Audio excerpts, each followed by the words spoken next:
Enfermeira grávida apesar de nunca ter tido relações, exame de DNA revela uma verdade horrível. Olá a todos. Aproveitem esses momentos de relaxamento enquanto assistem. Clara sentou-se, atônita, na velha cadeira de madeira do consultório, apertando com força o resultado do ultrassom, como se tivesse medo de que tudo desaparecesse se o soltasse. Senhorita Clara, preciso perguntar novamente. A senhora realmente não sabia que está grávida? A voz do Dr. Morales, um homem de cerca de 50 anos, soou cheia de desconfiança. Clara assentiu com a cabeça, gaguejando, e eu nunca tive relações sexuais, e eu moro sozinha, e não é possível. Morales arqueou as sobrancelhas e empurrou os óculos na direção da ponte do nariz. A senhora está grávida de 10 semanas. Não são 2, nem 3. 10 semanas, Clara. A senhora é enfermeira, sabe o que isso significa? Clara sentiu o coração como se quisesse saltar do peito. Eu não estou mentindo. Eu realmente não entendo o que está acontecendo. A porta se abriu de repente. Uma mulher de cabelos pretos presos em um coque entrou, com uma pilha de prontuários na mão. Era Teresa, outra enfermeira do setor. Clara, está tudo bem. Ouvi o Dr. Morales dizer que você teve uma queda de pressão. Clara se virou, tentando forçar um sorriso torto, sim, e só fiquei um pouco tonta. Morales lançou um olhar para Teresa e pigarreou, Teresa, pode nos dar um momento? Quero falar em particular com a Clara. Teresa olhou para Clara com preocupação nos olhos e assentiu. Sim, doutor. Quando ficaram a sós, Morales se apoiou na mesa, cruzando os braços. Clara, você está colocando todos numa situação complicada. Você sabe disso, não sabe? Clara franziu a testa, eu não entendo, e sou eu quem precisa de uma explicação aqui. Você acha que alguém vai acreditar em você? Grávida de 10 semanas e dizendo que nunca teve relações? Isso soa como uma história absurda. Mas eu realmente não sei de nada. Clara exclamou. Tenho estado cansada, tonta há semanas, sem dormir e achei que fosse anemia ou estresse. Morales deu uma risada seca, então o feto apareceu no seu corpo por milagre? Clara apertou os punhos. Quero saber todas as informações sobre meu estado. Resultados dos exames de sangue, imagens do ultrassom, tudo. Morales falou devagar, você terá. Mas aconselho que fique em silêncio. Não cause alarde. Nosso setor já está sob muita pressão. O que o senhor quer dizer com isso? Clara franziu o senho. Quero dizer, reputação profissional, Clara. Como enfermeira, você sabe o quanto isso é importante. Um escândalo afetaria todo o hospital. E a sua carreira. Ele fez uma pausa. Aconselho que pense bem antes de fazer algo precipitado. Clara ficou paralisada. O senhor está me ameaçando? Não. Estou lhe dando um conselho sincero. Morales saiu da cadeira e foi até a porta. O chefe de departamento Rocha quer falar com você esta tarde. Acho que ele saberá como conversar e de maneira mais sutil do que eu. A porta se fechou. Clara permaneceu sentada, paralisada. Naquela tarde, Clara foi até a sala do chefe de departamento, Álvaro Rocha. O escritório dele ficava no último andar do prédio anexo, tranquilo e isolado. Entre, a voz de Rocha soou do outro lado da porta. Clara empurrou a porta e entrou. Ele estava de costas, olhando pela janela. Olá, doutor Rocha. O senhor me chamou? Ele se virou, com um leve sorriso. Clara. Sente-se, por favor. Clara sentou-se, tentando manter a calma. Você sabe por que eu quis falar com você? Rocha perguntou, com uma voz estranhamente suave. Imagino que seja por causa do que aconteceu de manhã. Rocha assentiu. Sim. As notícias se espalham mais rápido do que eu esperava. Morales me informou. Clara apertou as mãos. Eu quero saber o que está acontecendo. Quero a verdade. Rocha sorriu com desdém. A verdade? A verdade é que você está grávida, Clara. E, ao que parece, e você não está feliz com isso. Eu nunca tive relações sexuais. Eu não entendo como. Clara, ele interrompeu. Você sabe, às vezes a ciência traz milagres que os humanos não conseguem explicar. O senhor está insinuando o quê?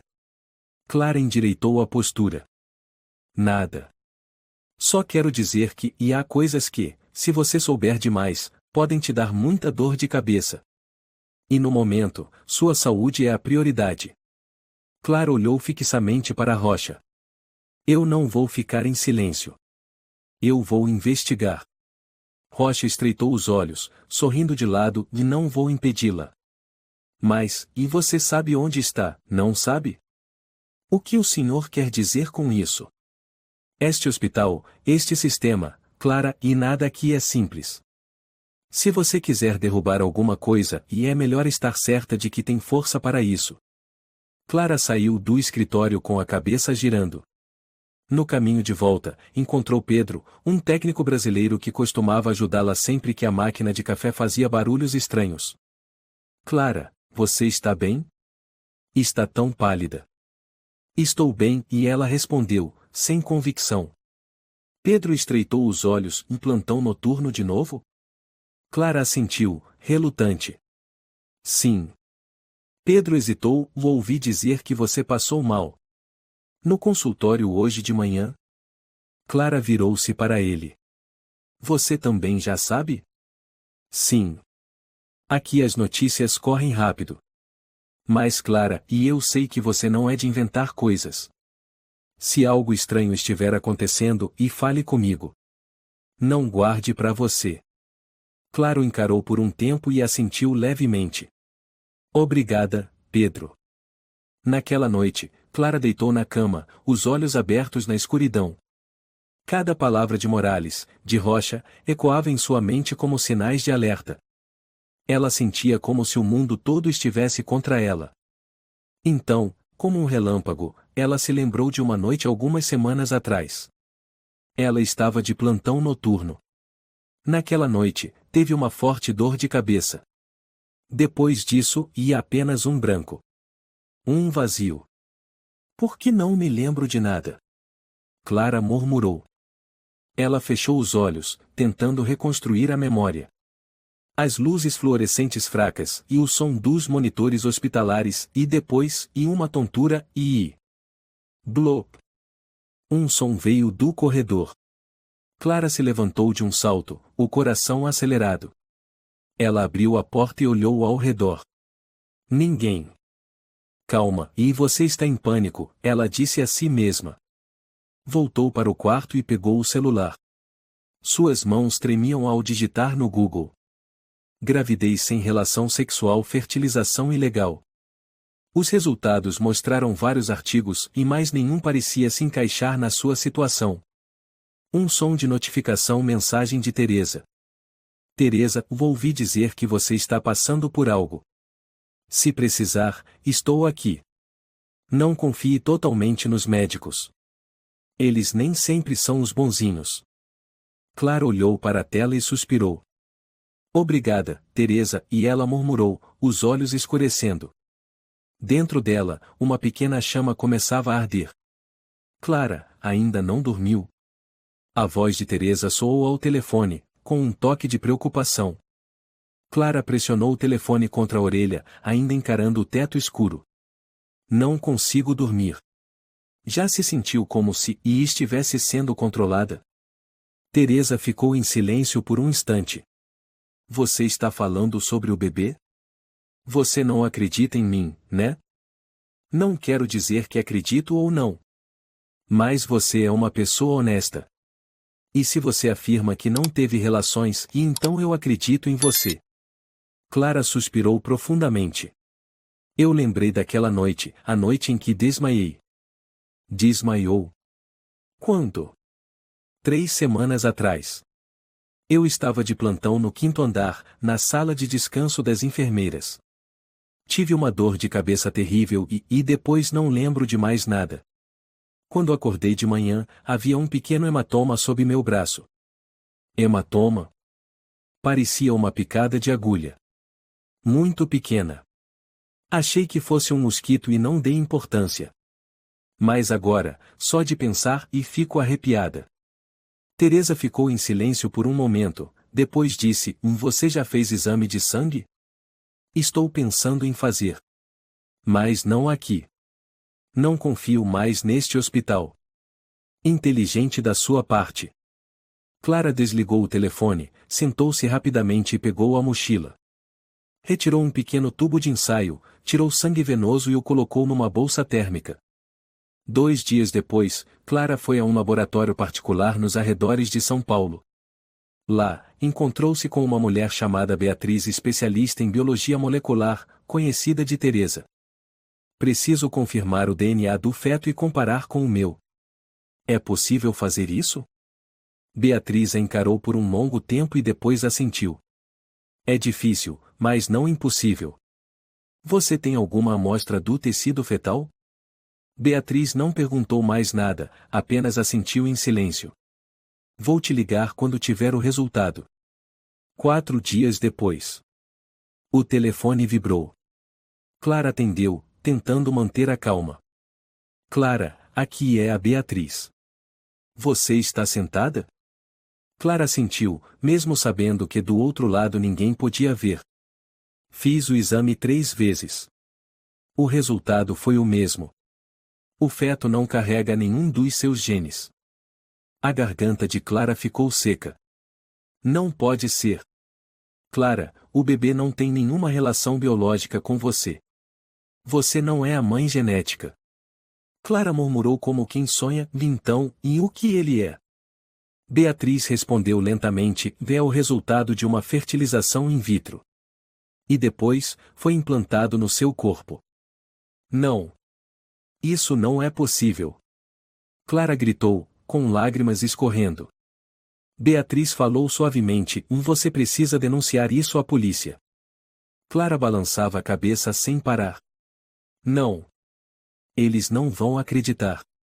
Só tenho minha palavra. E o hospital, e pode encobrir tudo. Beatriz hesitou: Posso guardar a amostra do exame, caso precise no futuro.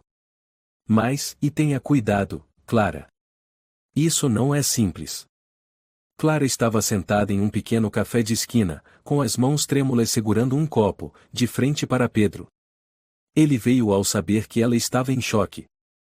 Clara, você está pálida como se tivesse visto um fantasma. Pedro, e se eu te disser uma coisa absurda, você acredita em mim? Com certeza.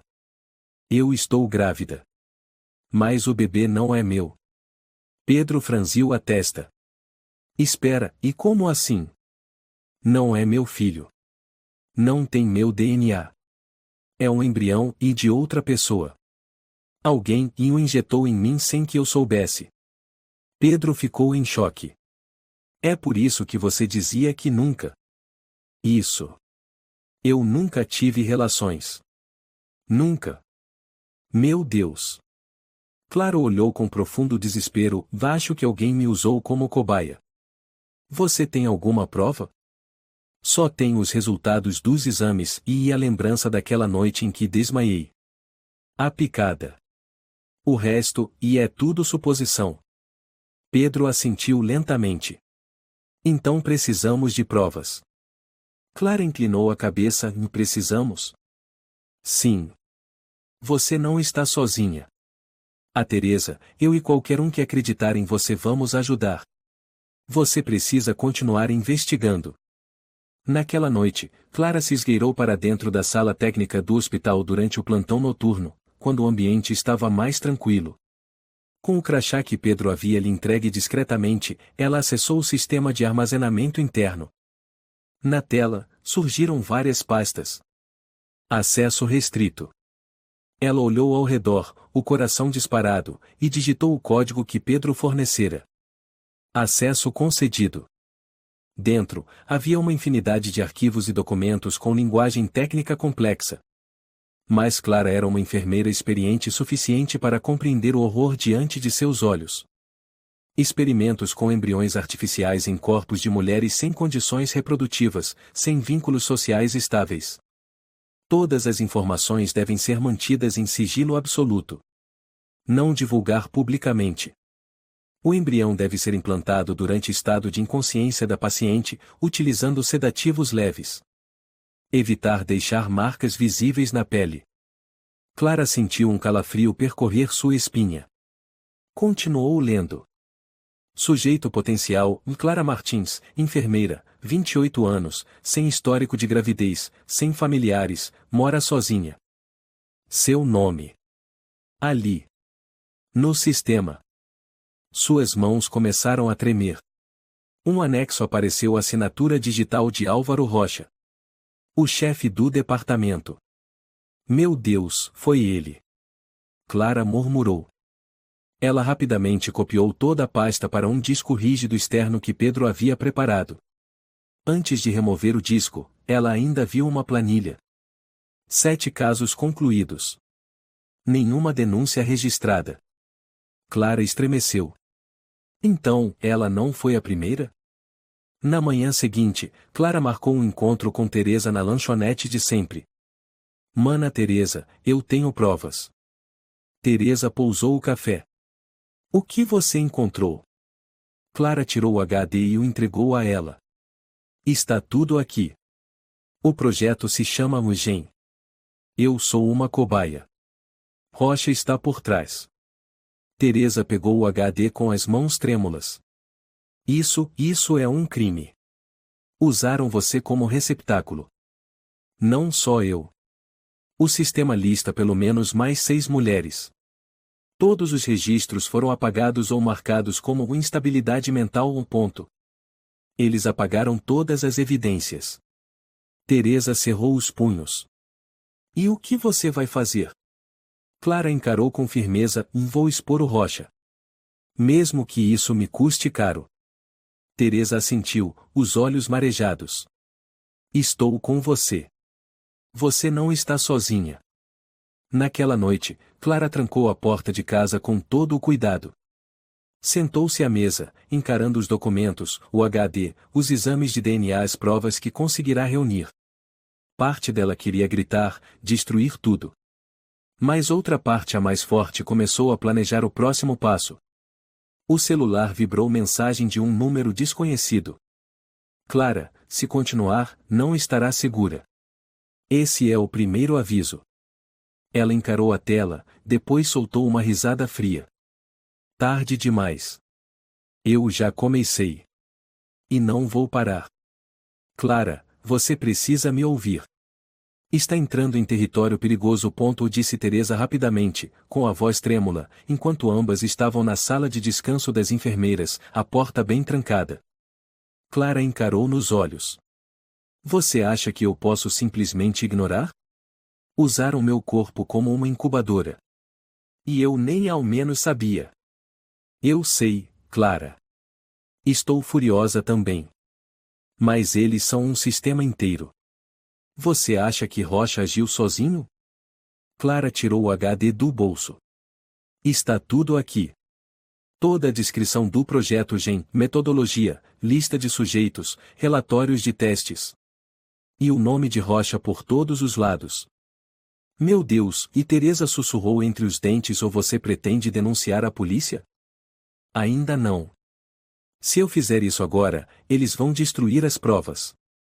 Eu preciso de algo a mais, e algo irrefutável. Eu vou ajudar. Mas tenha cuidado. Eles já podem saber que você tem os dados. Clara assentiu, o olhar firme. Fiz backup em 3 HDS. Um foi para um amigo da área de TI, outro para um advogado conhecido dos meus pais, e o terceiro, e ainda não decidi. Teresa recostou-se na cadeira, pensativa. Projeto Gen. Parece coisa de ficção científica. Clara murmurou, a diferença é que isso é real. E nós somos as vítimas. Naquela noite, Clara ficou novamente sozinha em seu pequeno apartamento.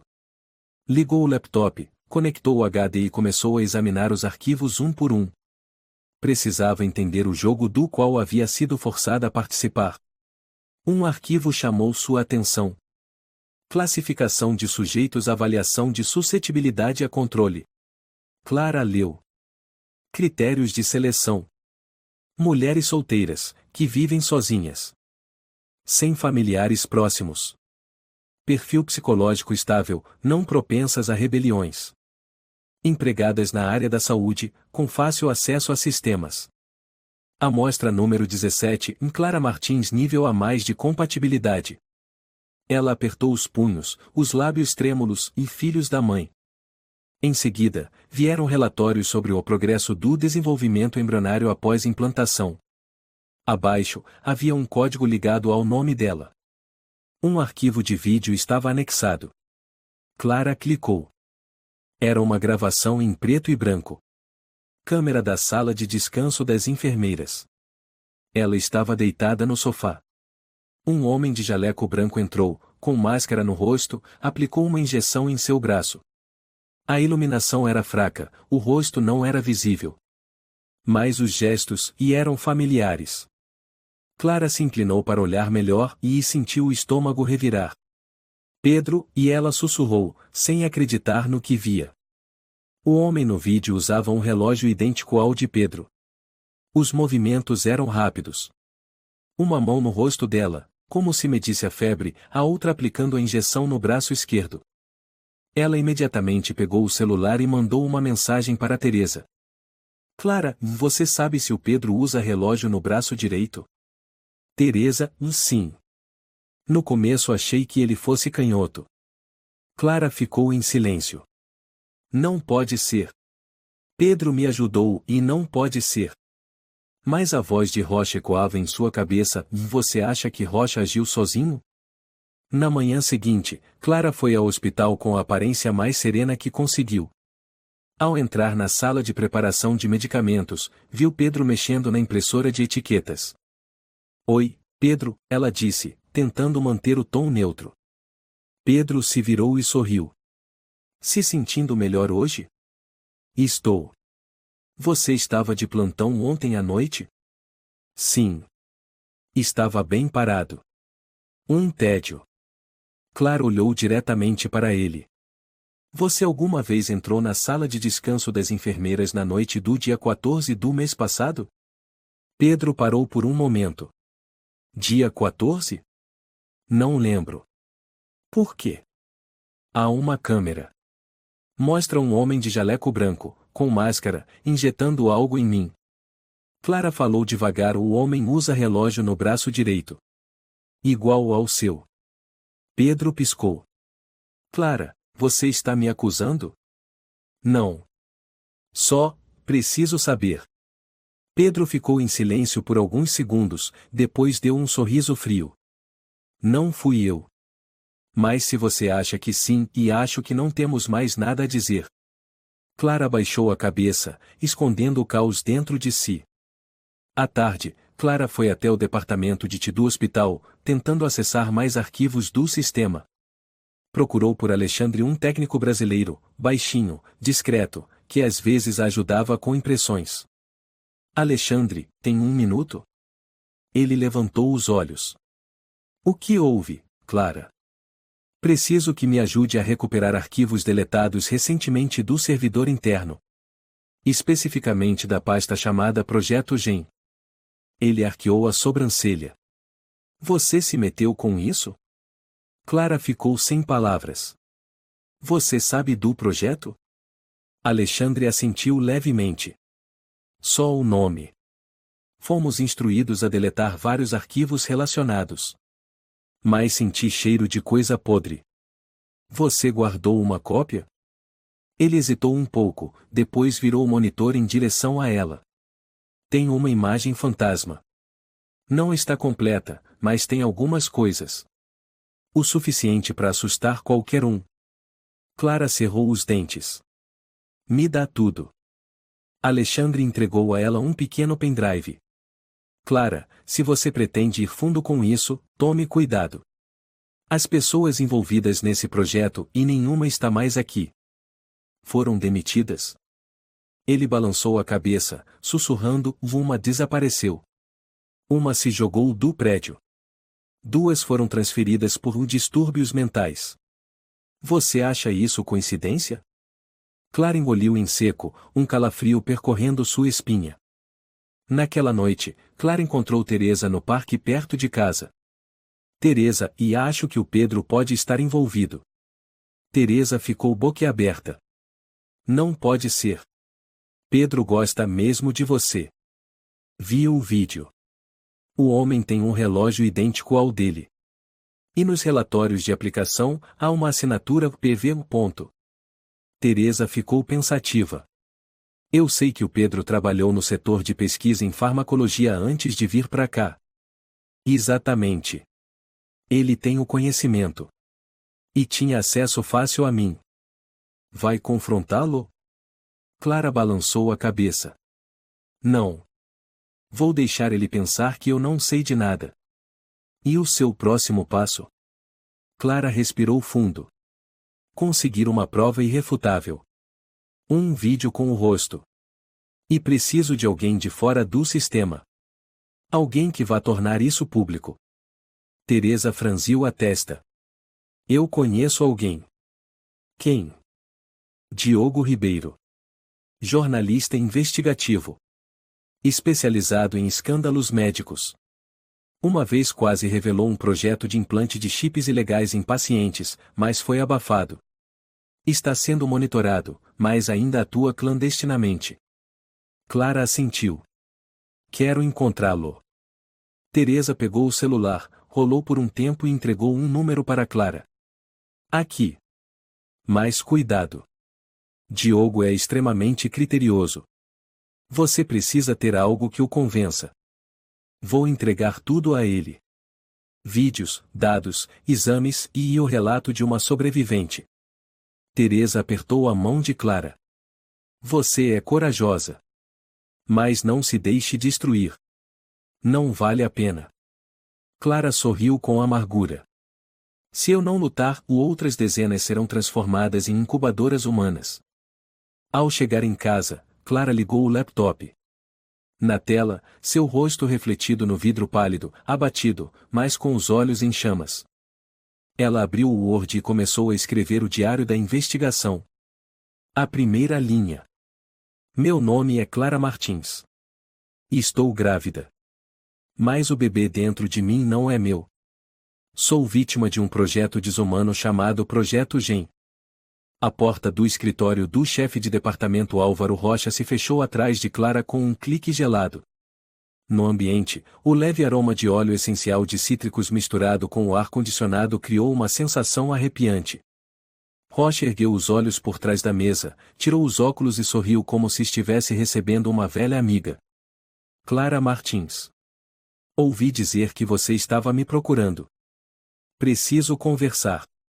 Clara manteve a voz firme, mas suas mãos estavam cerradas junto à barra do jaleco branco. Claro.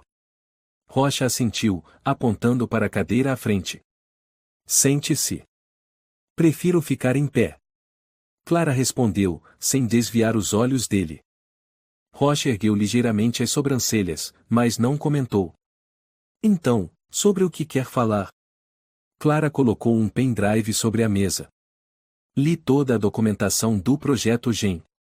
Rocha ficou em silêncio por alguns segundos. Em seguida, apoiou os cotovelos na mesa e entrelaçou os dedos diante do rosto. E quero ouvir da sua boca. É verdade? Implantaram embriões em mulheres sem consentimento? Clara. Ele suspirou, como um pai paciente falando com uma filha teimosa. Você realmente acha que entende o que está acontecendo? Não preciso entender tudo. Só preciso saber e quem deu a ordem. Fui eu. Rocha disse diretamente. Sou o responsável pelo projeto. Clara congelou. O senhor e admite? Por que não? Rocha se levantou, contornou a mesa e caminhou até a porta, trancando-a. O som do clique fez Clara estremecer. Sabe, Clara, eu não vejo isso como um crime. Vejo como um avanço da humanidade. Implantar embriões em corpos humanos sem consentimento é crime. A história da ciência sempre começou com experimentos dolorosos. Se não ousarmos romper fronteiras éticas ultrapassadas, a humanidade nunca avançará. À força? Usando mulheres como cobaias? O senhor não vê que está agindo como um monstro? Rocha riu com desprezo. Você deveria se sentir honrada, Clara. É a primeira a carregar uma criança sem precisar de uma mulher real. Sem óvulo, sem fertilização tradicional. E sem consentimento. Clara apertou os punhos, a voz quase em grito. Você era a escolha perfeita. Solteira, sem família, sem ninguém que fizesse perguntas. Devia me agradecer por ter sido escolhida. O senhor é um lunático. Clara deu um passo para trás. Rocha permaneceu inabalável. Você não pode vencer, Clara. Tenho todo o sistema nas mãos. Câmeras, prontuários, escalas, registros, tudo pode ser editado. Tenho os dados. Vídeos de segurança. Sua assinatura nos documentos. Essas provas nunca verão a luz do dia. Rocha se aproximou, olhando-a como se estudasse um espécime. Você acha que alguns HDS e colegas no hospital vão te ajudar? Clara, isto não é um filme de Hollywood. Quantas vítimas já foram? 7. Você é a 8ª. Mas é a primeira e curiosa demais. O que aconteceu com as outras? Onde estão? Algumas foram convencidas de que estavam loucas. Outras desapareceram. Algumas se suicidaram. Sabe, Clara, o que importa não é a verdade. É quem a controla. Dessa vez, o senhor não vai escapar. Clara cerrou os dentes, os olhos marejados. Ah, é? Rocha inclinou a cabeça. Quem vai acreditar numa enfermeira que diz estar grávida sem ter tido relações? Tenho provas. Provas podem o sumir. Como sua amiga Marta. Clara deu mais um passo para trás, batendo na mesa. O que fez com a Marta? Rocha sorriu. Eu? Nada. Mas outras pessoas o tomam iniciativas. Quando alguém cava demais, acaba cavando a própria cova. Nós apenas e damos um empurrãozinho. Desgraçado. Clara sussurrou, as lágrimas começando a cair. Rocha caminhou até a porta e a destrancou. Vá para casa. Descanse. Alimente-se bem. Lembre-se, você está grávida. E não faça nenhuma besteira. Não quero que você seja mais uma vítima de um acidente.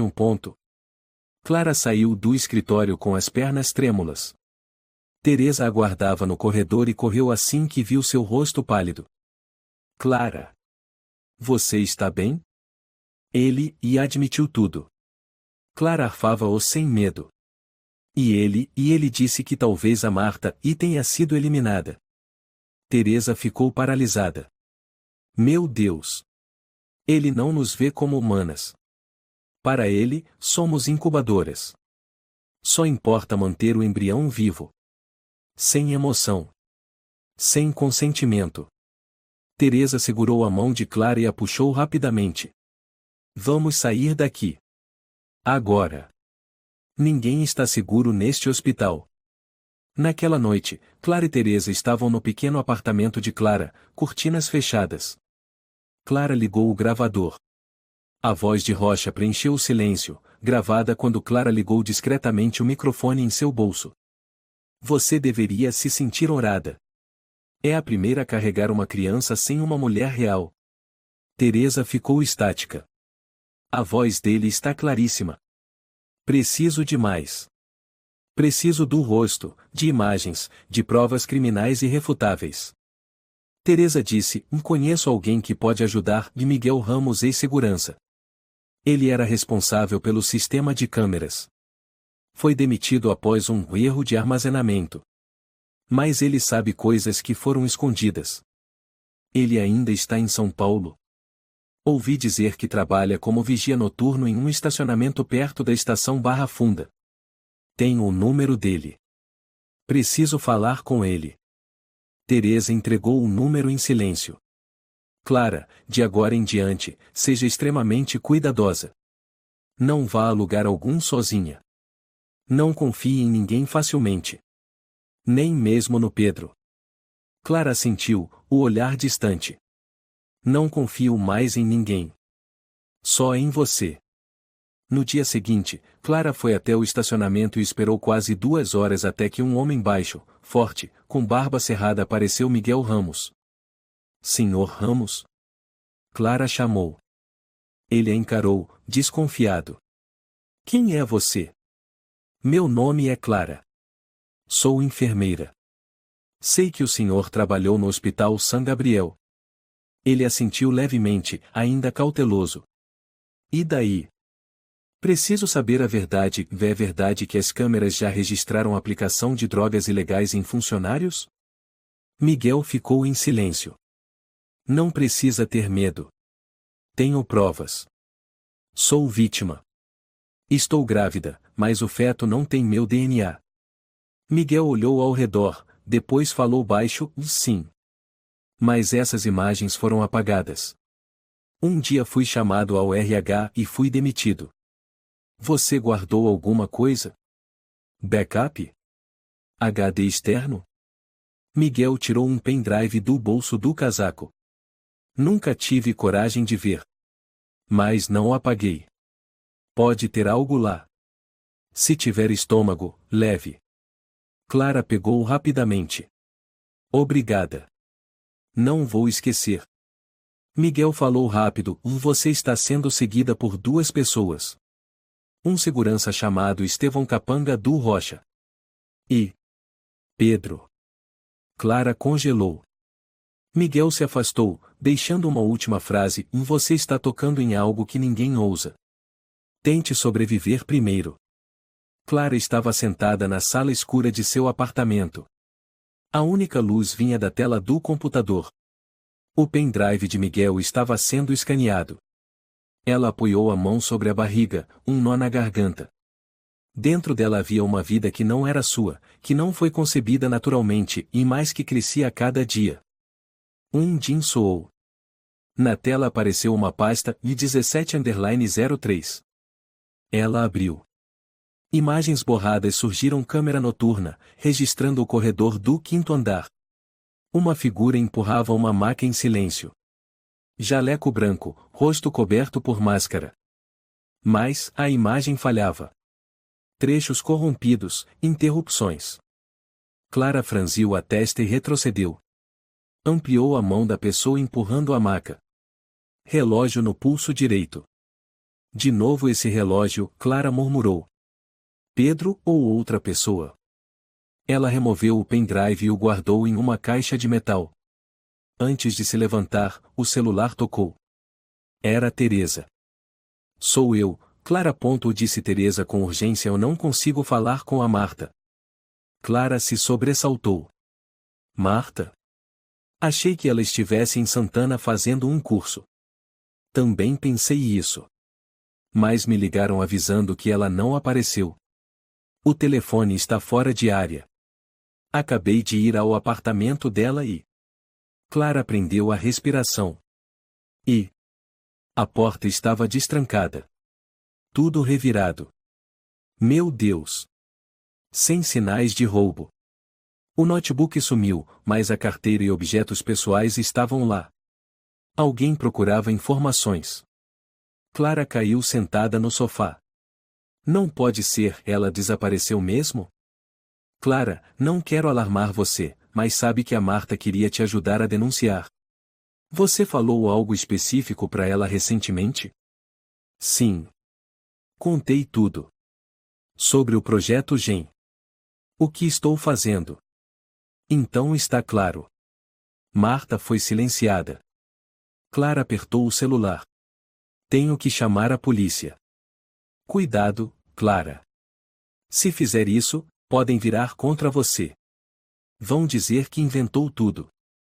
Clara mordeu os lábios, tentando conter o pânico. Não posso perder mais ninguém. Teresa fez uma pausa, depois disse lentamente, e tenho a sensação de que estamos sendo vigiadas. Clara olhou ao redor da sala, o coração acelerado. Você acha que estão nos escutando? Talvez. Eles têm acesso à rede do hospital. Verifique seu computador. Na manhã seguinte, Clara levou o laptop até Alexandre, no setor técnico. Preciso que verifique se tem algum software espião no meu notebook. Alexandre pegou o equipamento, intrigado. O que houve de tão sério? Desconfio que alguém instalou algo para copiar meus dados. Ele ligou o laptop, digitou alguns comandos. Em menos de 3 minutos, franziu a testa. Há um código oculto enviando cópias de seus arquivos para um IP estranho. É um vírus? Não. É um spyware de alto nível. Com protocolo de criptografia igual ao usado internamente. Ou seja, alguém de dentro colocou isso aí. Clara ficou paralisada. Quem poderia fazer isso? Alexandre a encarou. Alguém que mexeu no seu computador. Ou que tem acesso remoto. Clara pensou em Pedro. Ele já havia pedido o notebook dela algumas vezes para imprimir documentos direto da sala dela. E ela nunca desconfiou.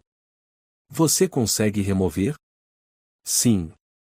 Mas vou precisar de pelo menos 3 horas. Clara assentiu. Faça isso. Remova tudo e me instale um programa antivigilância. Alexandre hesitou. Clara, e contra quem você está lutando, afinal? Contra algo mais repugnante do que qualquer doença. Contra pessoas que perderam a humanidade. Naquela tarde, Clara foi até o apartamento de Marta. A porta estava lacrada com o selo da polícia. Ela olhou pela fresta, os pertences ainda estavam revirados, sinais claros de uma busca apressada. O porteiro do prédio era o Sr. Henrique, um brasileiro idoso que sempre fazia piadas com Clara quando ela visitava Marta. Seu Henrique. Clara chamou. Clara, é verdade que sua amiga sumiu mesmo? Sim. O senhor viu algo suspeito? Ele pensou por um momento. Havia uma van cinza parada aqui na noite retrasada. 2 homens vestidos com uniforme de manutenção elétrica subiram até o apartamento dela. Eles usaram cartão de acesso ou chave? Cartão. Tenho certeza. Pareciam funcionários do prédio. Mas o estranho é, no dia seguinte, os registros da câmera do corredor sumiram. Como se tivessem sido apagados. Clara assentiu, cerrando os punhos. Obrigada, seu Henrique. Se vir algo incomum, me avise, por favor. Tome cuidado, menina. Essa gente não brinca em serviço. Ao voltar para casa, Clara descobriu que sua caixa de correio estava arrombada. Dentro, havia apenas uma folha de papel em branco. Mas, ao segurá-la sob a luz, surgiram palavras em letras quase invisíveis. Se quer viver em paz, cale a boca. Ela apertou o papel, tremendo. O coração batia tão forte que sua cabeça doía. Ligou imediatamente para Teresa. Fui ameaçada. Alguém entrou aqui. Arrombaram a caixa de correio. Uma mensagem anônima. Eles querem me amedrontar. Você não pode ter medo. Precisa se manter firme. Estamos quase lá, Clara. Tenho medo de perder tudo. Como a Marta. Teresa ficou em silêncio por alguns segundos e então suspirou. Se quiser parar, eu vou entender. Mas se continuar, você não está sozinha. Clara enxugou as lágrimas. Não. Eu vou continuar. Mesmo que custe caro. Naquela noite, Clara foi ao hospital pela última vez antes de entrar oficialmente de licença. Encontrou o Dr. Morales na sala administrativa. Clara, o que está fazendo aqui? Você já entregou o pedido de afastamento. Vim pegar meus documentos pessoais. E me despedir do senhor. Morales a encarou com um olhar estranho. Você mudou. Antigamente vivia sorrindo. Sorrir é para quem ainda pode viver com dignidade. Ele assentiu lentamente. Acha mesmo que pode derrubar esse sistema? Não acho. Eu sei que posso. Morales ergueu as sobrancelhas. Você é mesmo confiante? Não. Eu tenho provas. E vou expô-las. Morales sorriu com desdém. Boa sorte. Mas não se surpreenda se um dia e sofrer um acidente. Essas ameaças, e guarde para o senhor, doutor. Clara se virou e saiu sem esperar mais nenhuma palavra. Em casa, ela começou a dividir todas as provas em partes, arquivos de DNA, dados do servidor, gravação de rocha, vídeo da câmera antiga, até a nota de ameaça. Cada parte foi copiada para um pendrive diferente. Depois, escreveu os nomes dos destinatários. Beatriz, análises. Alexandre, ST. Teresa, confiança. Diogo Ribeiro, jornalista que ainda não conhecia. Advogado dos pais, com envio por carta registrada. Cada pendrive foi cuidadosamente embalado e etiquetado com códigos próprios. Clara colou uma etiqueta em cada um, e se o desaparecer, revelem tudo. No fim da noite, Clara sentou-se na varanda, olhando as luzes cintilantes da cidade. Dentro de si, sentiu o bebê chutar pela primeira vez. Ela pousou a mão sobre a barriga, emocionada. Você não é meu, no sentido tradicional. Mas está vivo dentro de mim. E eu vou te proteger. A qualquer custo. Ela voltou para dentro, conferiu todas as trancas, desligou o celular e escreveu na parede com caneta permanente. Se eu desaparecer, não foi acidente. Você está se afastando oficialmente? A funcionária do RH perguntou a Clara, com um olhar de desconfiança. Sim. Clara respondeu, entregando o pedido. Por enquanto, 3 semanas. Por motivo de saúde? Por motivo pessoal. Clara respondeu com firmeza. Ela não tinha intenção de dar mais detalhes. Tudo no hospital podia ser usado contra ela. Até uma frase vaga.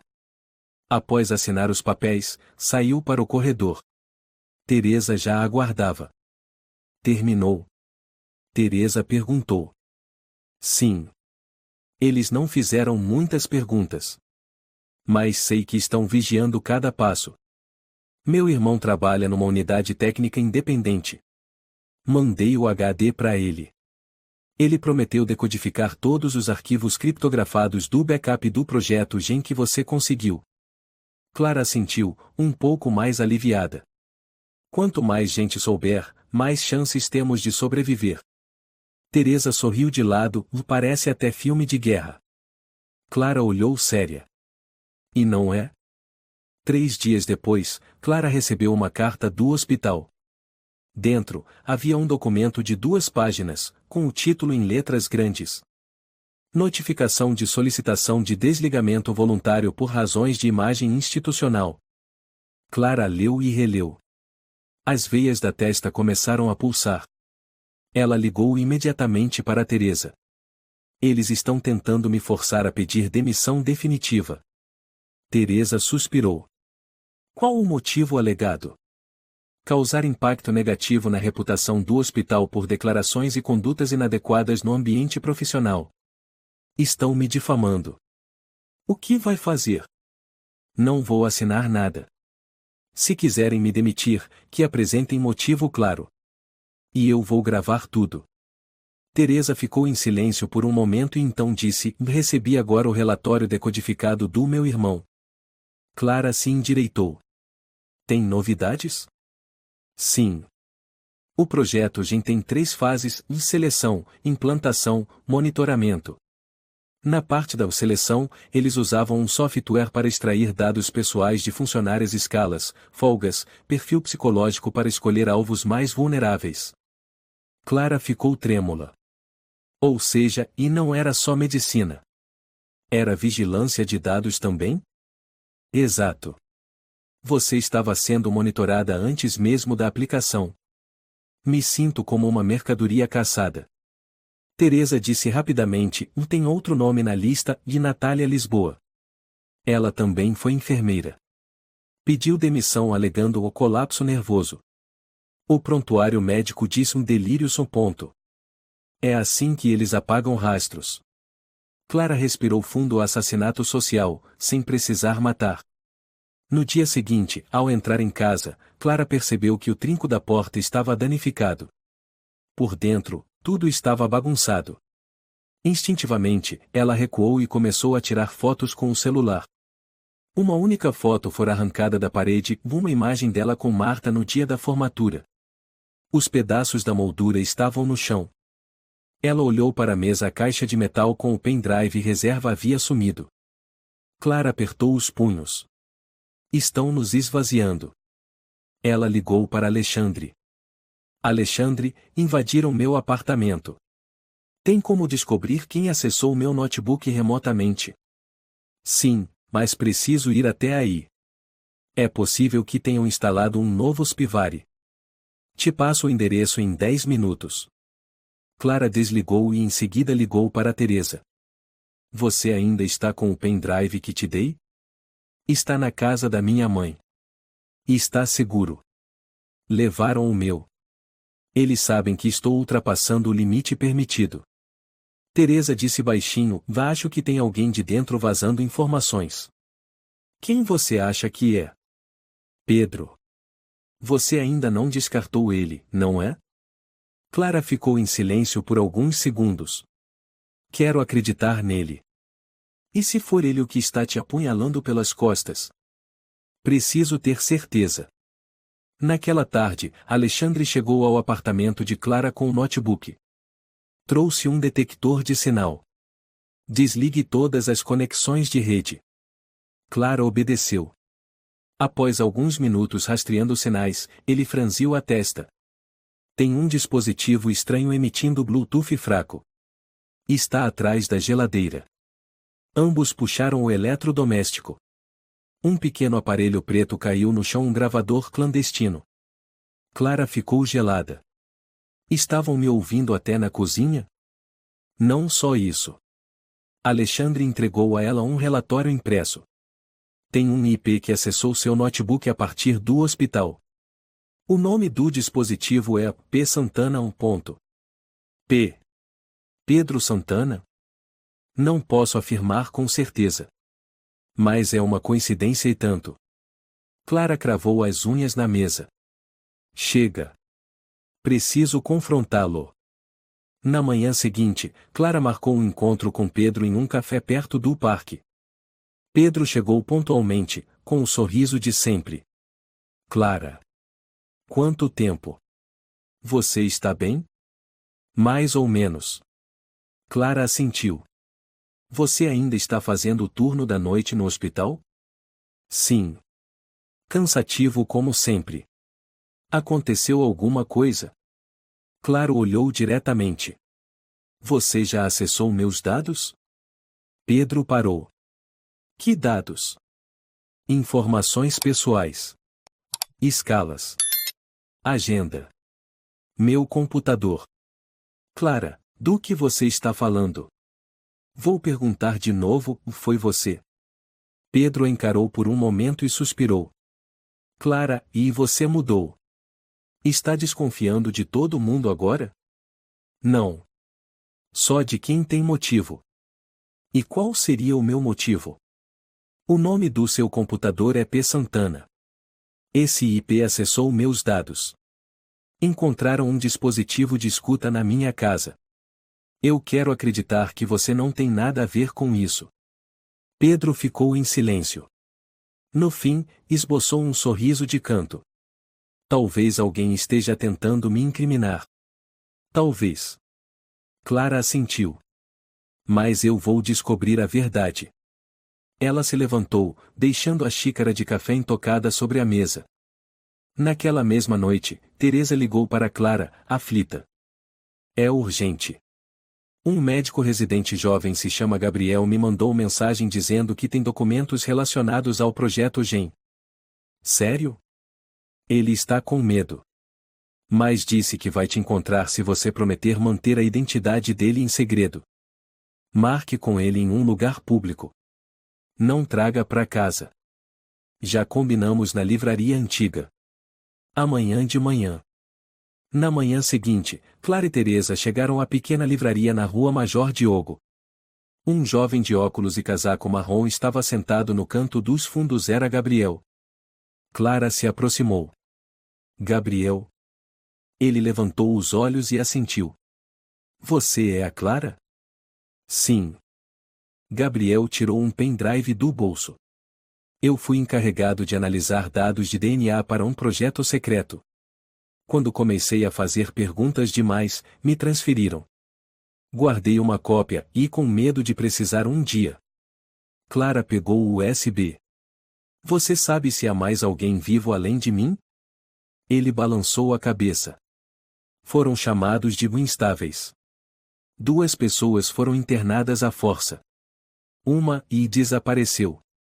Você tem medo pela sua segurança? Teresa perguntou. Tenho medo todos os dias. Mas se eu ficar em silêncio, quem vai falar pelas vítimas? Clara assentiu.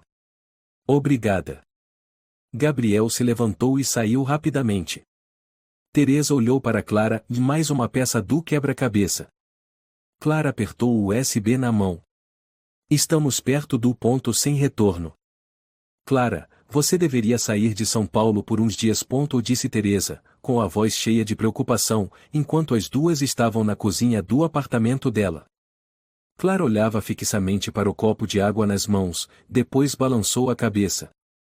Não. Se eu sumir, eles vão limpar tudo.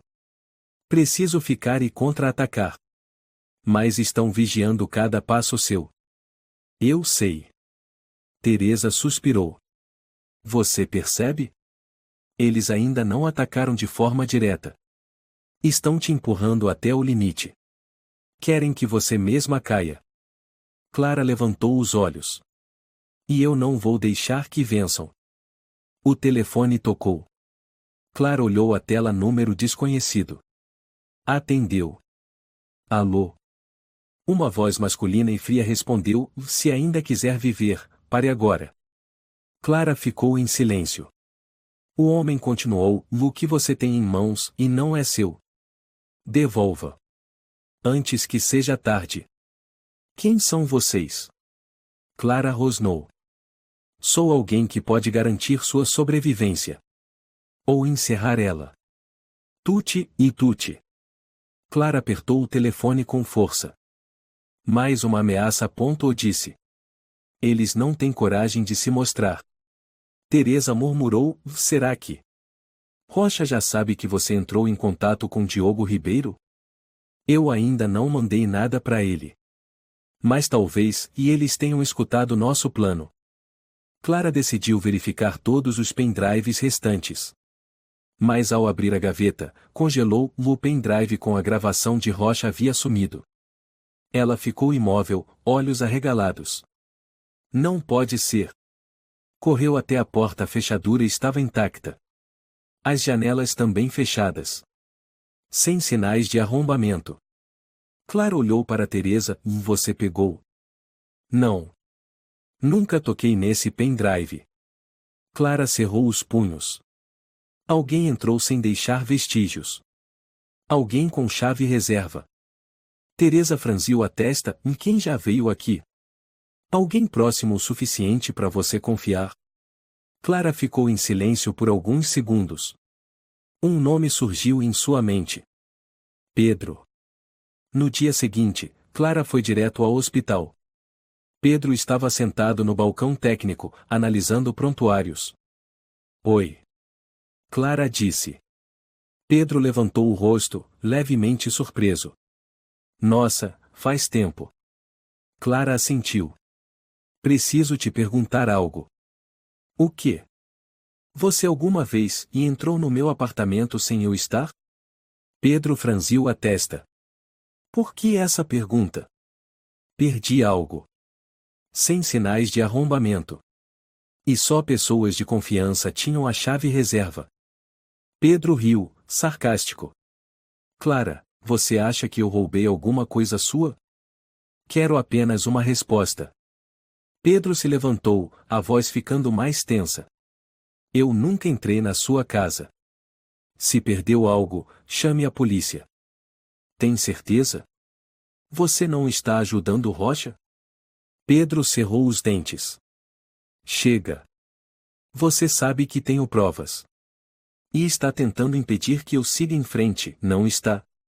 Pedro se aproximou, falando baixo, Clara, você está imaginando coisas. Mas devia ter cuidado. Nem todo mundo é paciente para sempre. Clara o encarou. Eu vou expor a verdade. Não importa quem você seja. Naquela tarde, Clara voltava caminhando para casa. Ao virar na viela perto do prédio, notou algo estranho. Havia um carro preto parado ali há 3 dias. Ela parou, fingiu amarrar o cadarço e observou pelo canto do olho. Vidros escuros, não dava para ver dentro. A placa estava borrada. Seguiu andando. Quando entrou no saguão do prédio, olhou para trás, o carro ainda estava lá, e os faróis piscaram uma vez. Clara tirou uma foto do carro e mandou para Alexandre.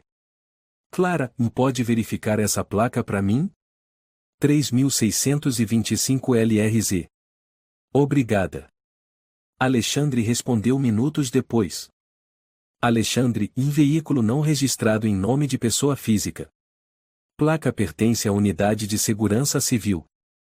Pode ser disfarce. O peito de Clara apertou. Naquela noite, ela não conseguiu dormir.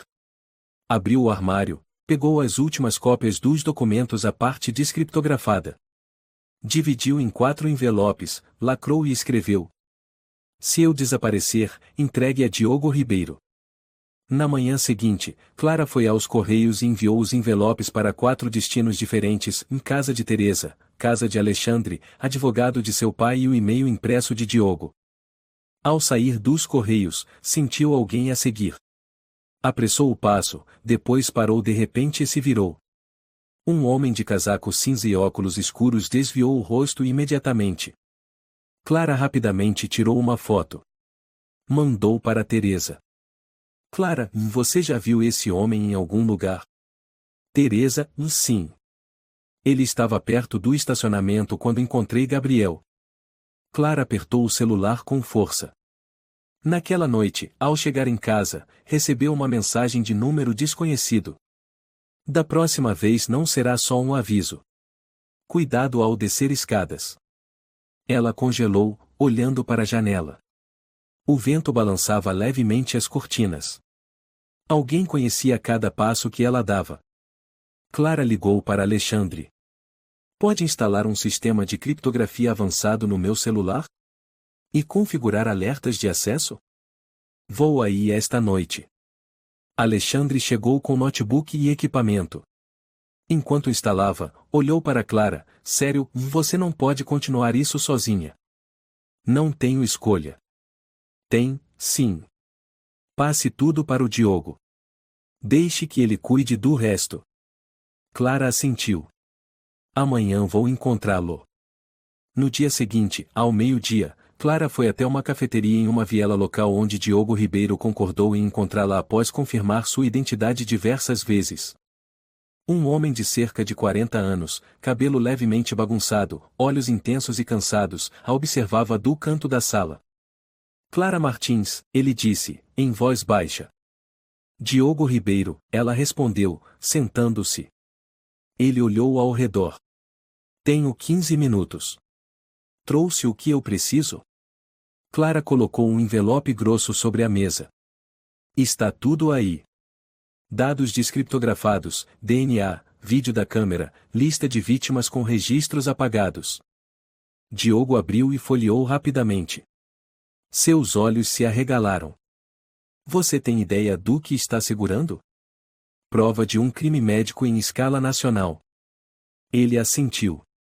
Vou verificar cada parte. Se for real, será o maior escândalo até hoje. Clara abaixou o tom. Não quero fama. Só quero justiça. Diogo olhou, o olhar suavizado. Entendo. Mas justiça às vezes vem com perigo. Você está preparada? Sim. Ele assentiu. Entro em contato quando a matéria estiver pronta. Até lá, não confie em ninguém. Não fique no mesmo lugar muito tempo. E se eu ligar sem dizer nada, fuja de São Paulo imediatamente. Clara concordou. Obrigada. Diogo guardou os documentos e saiu como um fantasma. Naquela noite, Clara estava deitada, abraçando o travesseiro. Dentro de si, o bebê se mexia sinal de vida. Ela sussurrou: mamãe não sabe quem é você. Mas você é prova. Não vou deixar que te tratem como um objeto. O som de buzinas soava na rua. Clara se levantou, trancou todas as portas, apagou as luzes. O dia seguinte poderia ser o fim. Ou o começo. O telefone vibrou às 6 da manhã. Clara o pegou, a voz ainda rouca: alô? Clara, sou eu. Diogo, a voz dele era firme e apressada. Já temos tudo. As provas foram verificadas. Clara pulou da cama. Quer dizer, tudo mesmo? Todos os exames de DNA, as gravações, os dados descriptografados, e especialmente o vídeo entregue por Miguel Ramos. O rosto de Rocha aparece claramente ao lado do leito durante a implantação. Clara apertou o telefone. O que vai fazer? Terminei o artigo investigativo. Vai sair na capa da Folha de São Paulo, hoje às 9 da manhã. A voz dela falhou. Eles já sabem? Tenho certeza que sim. Diogo respondeu. Hoje de manhã, 2 homens me seguiram quando saí de casa. Mas enviei todo o material para outras 5 redações. Se algo acontecer comigo, a matéria será publicada de qualquer jeito. Clara sussurrou: vou obrigada. Não. Quem deve agradecer sou eu. Você não desistiu, mesmo quando já deveria ter caído há muito tempo. 9 horas da manhã, toda São Paulo parecia explodir. Na capa da Folha de São Paulo, o título em letras garrafais. Projeto Gen, a crueldade escondida sob o avental branco.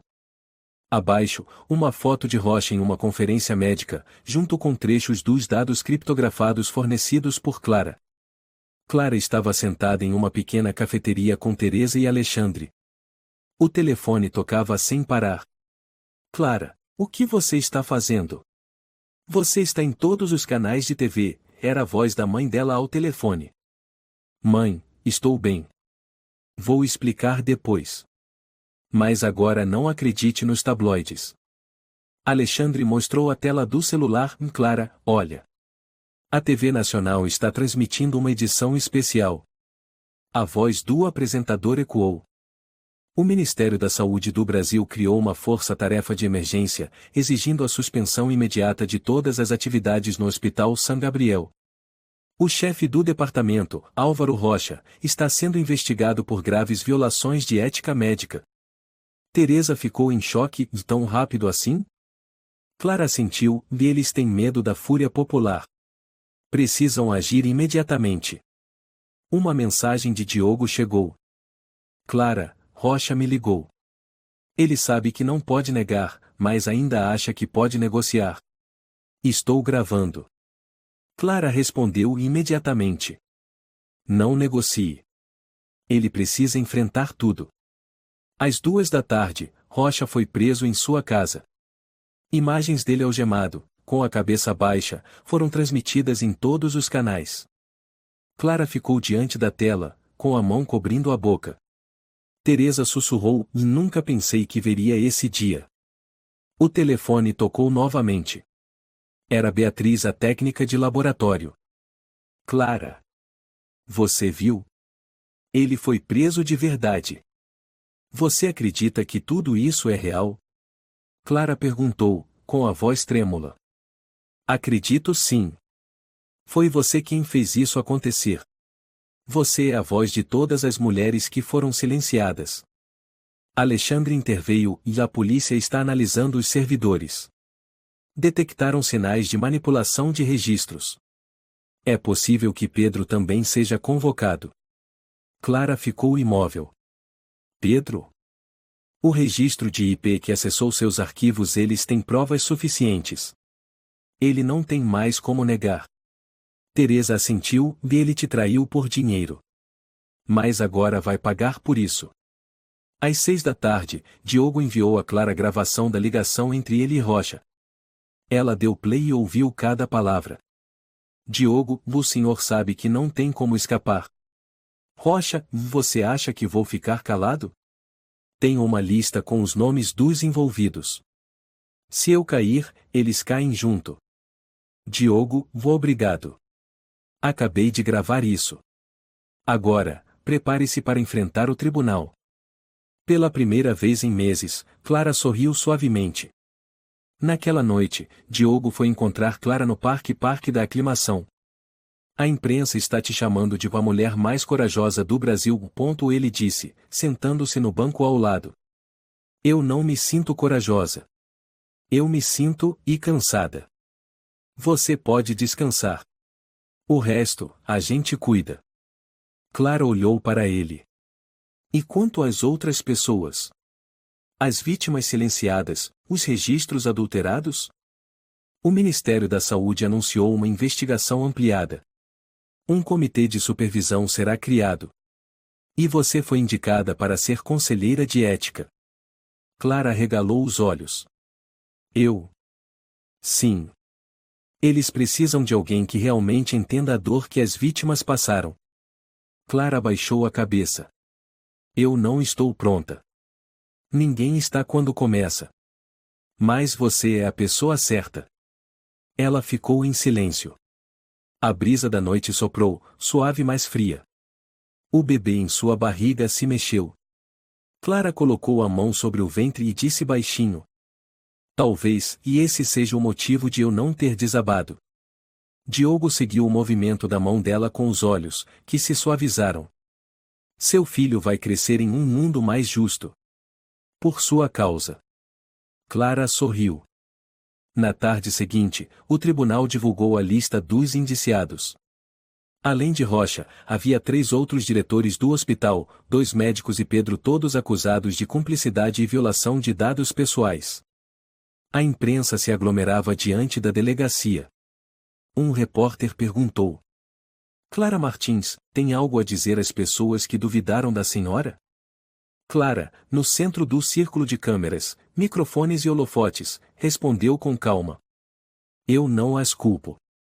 Porque quando o sistema é feito para te silenciar, a verdade sempre parecerá loucura. Uma salva de palmas ecoou. Teresa, ao lado, com os olhos marejados, sussurrou. Você é mesmo a minha Clara. No fim do dia, Clara voltou ao pequeno apartamento. Abriu o laptop e escreveu o trecho final de seu diário investigativo. Hoje, eu saí da escuridão. Mas a luta ainda não acabou. A justiça não vem sozinha. Ela precisa de alguém que tenha coragem de sair das sombras. Mesmo com as pernas tremendo. Ela clicou em salvar. E então, no silêncio do quarto, começou a chorar. Pela primeira vez, lágrimas de alívio. Clara Martins, por favor, compareça à sala de audiência. A voz do segurança soou firme em seu ouvido. Clara respirou fundo e atravessou a pesada porta de madeira. Centenas de olhos a acompanhavam, as luzes das câmeras brilhavam em seu rosto. Teresa caminhava ao lado, apertando sua mão com força. Diogo já esperava na primeira fileira, com um olhar cheio de confiança. Lá dentro, Álvaro Rocha estava sentado no banco dos réus, mãos entrelaçadas sobre a barriga, olhar frio como pedra. Seu rosto não tinha mais a serenidade de antes. Ao lado, seu advogado pessoal exibia um semblante tenso. O juiz se pronunciou. Começa agora o julgamento criminal do réu Álvaro Rocha e seus cúmplices. As acusações incluem violação da ética médica, implantação forçada de embriões, falsificação de prontuários médicos e abuso de poder. O som do martelo soou alto. Quando chegou a vez da testemunha, Clara subiu ao púlpito. Manteve a postura ereta, os olhos fixos no juiz. Por favor, conte com suas palavras como descobriu a verdade. Clara falou devagar. Cerca de 3 meses atrás, fui diagnosticada como grávida. Mas eu sabia que nunca havia tido relações sexuais. Fiz um teste de DNA por conta própria e descobri que o feto não carregava meus genes. Isso seria impossível sem intervenção médica não autorizada. Você tem provas dessa declaração? Sim. Resultados de exames de um centro médico independente. Dados internos do sistema do hospital. Gravação de uma conversa com o Sr. Álvaro Rocha. E um vídeo das antigas câmeras de segurança, fornecido pelo Sr. Miguel Ramos. Clara olhou diretamente para Rocha. Ele me disse que eu deveria me sentir honrada por ser o começo de uma nova era. Mas para mim, eu era apenas uma vítima transformada em recipiente. A sala permaneceu em silêncio absoluto. O juiz assentiu. Obrigado, Sra. Clara. Gostaria de acrescentar algo? Sim. Gostaria de dizer que o corpo da mulher não é um laboratório. Ninguém tem o direito de tomar a vida dentro dela sem seu consentimento. A ciência só tem valor quando está fundamentada na ética. Aplausos irromperam nas cadeiras do público. O juiz bateu o martelo, ordem. O advogado de Rocha rebateu, meu cliente é um pesquisador, não um criminoso. Ele agiu em nome da ciência. O promotor respondeu, agir em nome da ciência implantando embriões artificiais em mulheres sem consentimento? Isso é crime. Não descoberta. Rocha levantou-se bruscamente. Ela foi voluntária. Clara sabia de tudo desde o começo. Ela só está fingindo ser vítima. O juiz bateu o martelo novamente. Réu, silêncio. Clara se levantou com calma. Tenho diários, correspondências e prontuários médicos que provam que eu não sabia de nada. O que ele diz é o desespero de alguém que perdeu tudo. O julgamento durou 3 dias. A cobertura da imprensa foi intensa. Dezenas de mulheres começaram a se pronunciar, haviam sido pacientes em instituições ligadas a Rocha e passaram por sintomas semelhantes aos de Clara. Uma investigação médica nacional foi iniciada. E então, na manhã final, o juiz leu a sentença. Com base em todos os documentos, depoimentos, provas verificadas pela perícia forense e parecer do Conselho Nacional de Ética, este tribunal declara: réu Álvaro Rocha, 26 anos de prisão, cassação definitiva do registro profissional, e proibição vitalícia de atuar em qualquer atividade médica. Os demais cúmplices, incluindo médicos residentes, chefe de seguranças envolvidos, recebem penas de 10 a 18 anos de prisão. Pedro Santana, 12 anos de prisão por cumplicidade, violação de privacidade, invasão de dados e participação em práticas médicas ilegais. A sala explodiu em suspiros de alívio. Teresa abraçou Clara com força. Você conseguiu, sussurrou. Clara fechou os olhos, sem conseguir dizer uma palavra. Do lado de fora, os jornalistas cercavam a saída. Diogo se aproximou para ajudar Clara a sair do tumulto. Todos estão esperando por você. Mas se quiser, posso falar em seu lugar. Clara balançou a cabeça. Não. Eu quero falar. Ela subiu na tribuna da imprensa, olhando diretamente para dezenas de câmeras. Eu não sou uma heroína. Sou apenas alguém que foi levada ao limite e decidiu não se calar. Mas eu acredito que, se uma pessoa se levantar, outras 10 virão junto. Uma repórter perguntou: você vai ficar com o bebê? Clara assentiu. Sim. Mesmo sem compartilhar meu DNA, é uma vida pela qual lutei. É a esperança. A repórter, com a voz embargada, obrigada. Uma semana depois, Clara foi convidada à sede do Ministério da Saúde. O diretor de Ética Médica Nacional apertou sua mão. Senhora Clara, gostaríamos de convidá-la a integrar o Conselho Consultivo de Ética em Pesquisas Biológicas. Clara, surpresa, eu sou apenas uma enfermeira. Mas foi você quem teve coragem de dizer a verdade, quando ninguém acreditava. Isso é o que a medicina moderna precisa. Clara refletiu, depois assentiu, eu aceito. Mas direi a verdade, mesmo quando ninguém quiser ouvir. É por isso que escolhemos você. 1 mês depois. Clara segurava o bebê recém-nascido nos braços, sentada no apartamento banhado de luz. Teresa estava ao lado, com uma xícara de chá, sorrindo com ternura. A menina parece com você, sussurrou Teresa. Não se parece nos genes, mas no espírito, respondeu Clara, olhando para a pequena que dormia tranquilamente. Diogo bateu a porta, entrou com a edição mais recente de uma revista médica nas mãos. Você está na capa, ele sorriu.